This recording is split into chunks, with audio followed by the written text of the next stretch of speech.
Ito guys, ang pinakabase sa cheesecake strawberry ko ha. Ayan. 100 grams na galletas. Pitpitin lang. Pino lang siya. Ayan, ngayon, lagyan natin siya ng butter. Ayan guys, ngayon, ihalo ko na itong butter natin. Melted butter.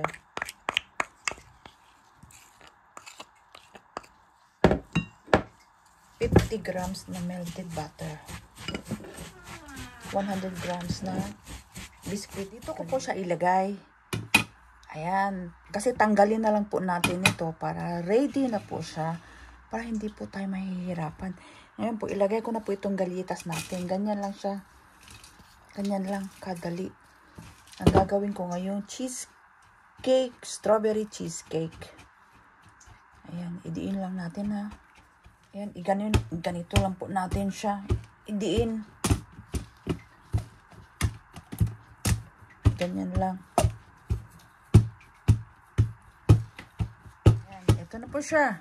Yung pinakabase natin. Ngayon, ilagay ko po siya sa ref. Ayan, ilagay ko po siya sa ref. Ngayon po, gagawin ko na po yung ano natin ha. Yung pinaka cream cheese niya. Cheese. Ayan. Ngayon, itong 100 grams cream cheese. Tapos, condensed milk natin.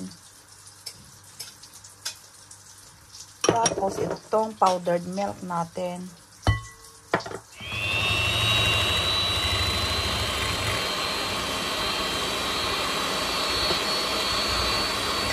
Blend po natin.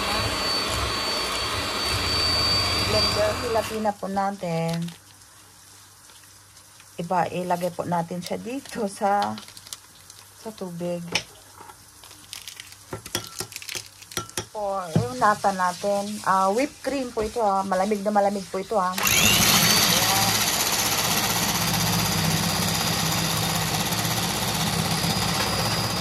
Ayan na siya. Yung whipped cream natin. Tunawin lang po natin.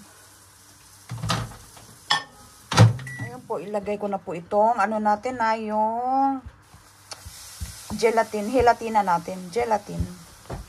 Ayan. Ang gelatin.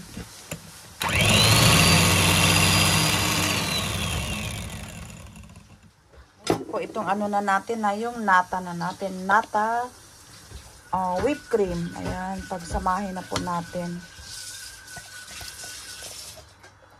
Ayan. Whipped cream natin. Ayan.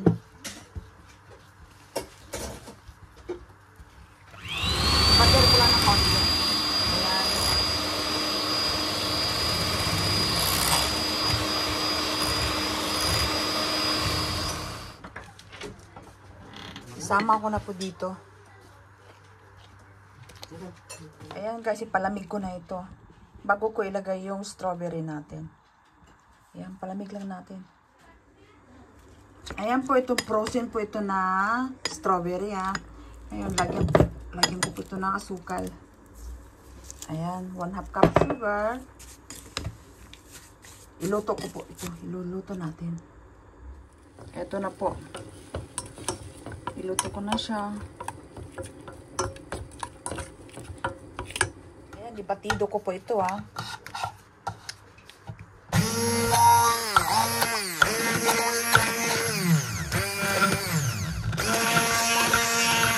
Ayan guys, ito na siya oh.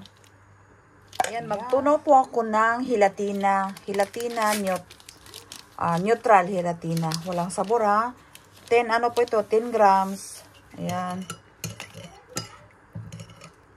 Ayan, ilagay ko na po itong gelatina natin. Ayan. Ayan siya.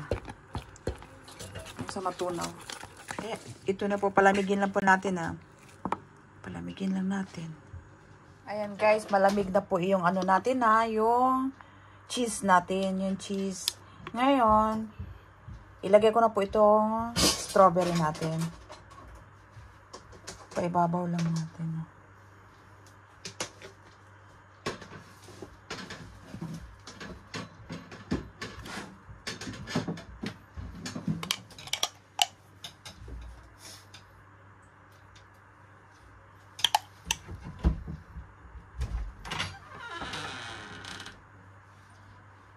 Ayan guys ha. Saka natin ilagay sa rep. Sa rep na 2 oras o 3. Kaya balikan ko ito bukas. Ayan. Bukas ito na. Kasi gabi na po ngayon. Ayan na siya. Yung strawberry cheesecake natin. No bake. Ayan. Ayan guys, ito na. Malamig na po siya. Ngayon magtanggal na po tayo. Ginaganito ko lang siya. Oh. Ganyan o. Oh. Ayan. Sa gilid-gilid. Ngayon, i-ano na natin ha.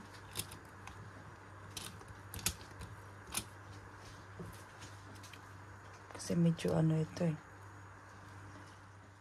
Ayan guys, natanggal ko na. Ayan o. Oh. Ayan siya, yung gilid. Di ba nakikita? Di ba nakikita? Ayan siya. Oh. Ayan.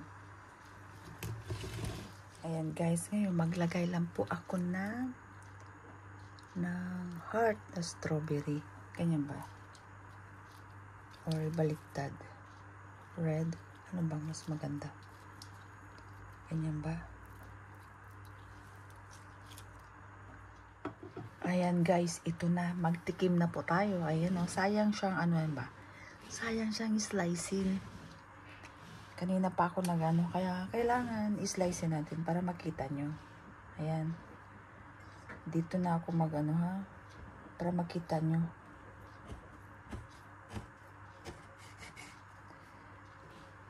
Dyan. A ver.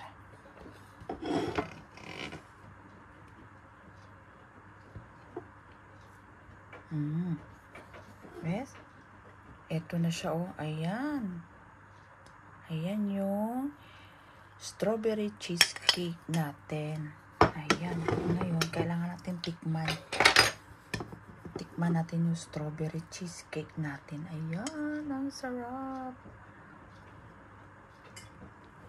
Kunti lang. Gusto ko yung may galitas niya. Ang sarap ng galitas niya. Tsaka yung cheese niya. Tsaka strawberry. Perfect.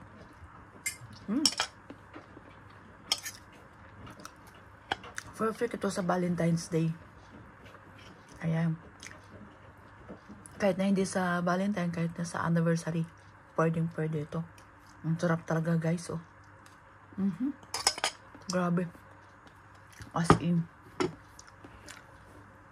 Kaya sana po nagustuhan nyo itong panibagong ano ko ngayon para sa Valentine's Day.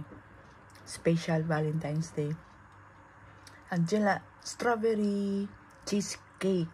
Ayan, no bake. Kaya maraming salamat po mga kaibigan sa panonood nyo po sa video ko ngayon at sa recipe ko ngayon at sana nagustuhan nyo. Maraming salamat po. God bless po sa ating lahat at enjoy cooking lang po tayo mga kaibigan. Bye bye!